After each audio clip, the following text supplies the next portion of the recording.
In agriculture, the second cutting is the hay that comes after the first, the good grass that takes time and attention.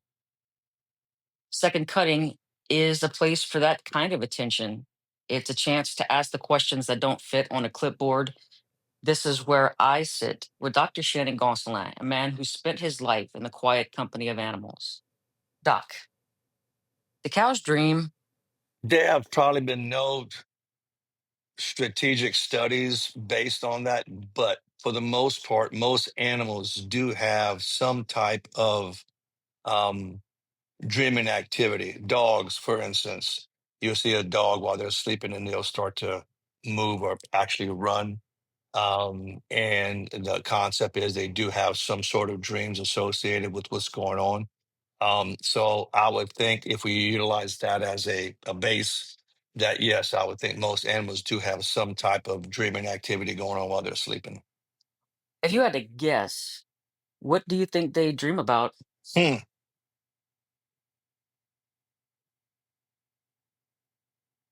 Eating, eating grass, probably. I guess grazing. You know, laying under a tree, ruminating, um, things like that, probably. If a cow could hold a grudge, what crime would you have to commit to earn it? Hmm. Run them through a squeeze chute.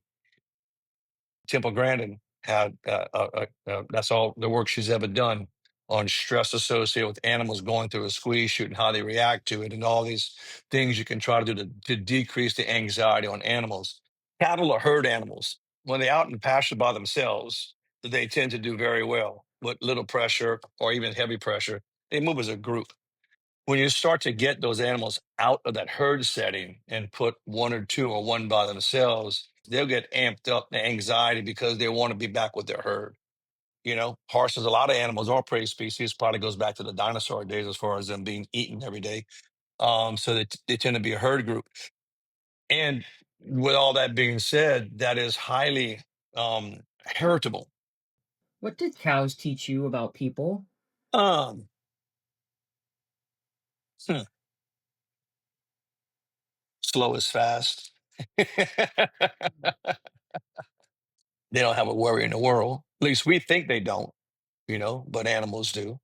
Um, we worry about money and we worry about job security. We worry about family. We worry about health. We worry about all these things. Now, I don't think animals have those same worrisomes, but I do think they have some, you know, weather being one of the things.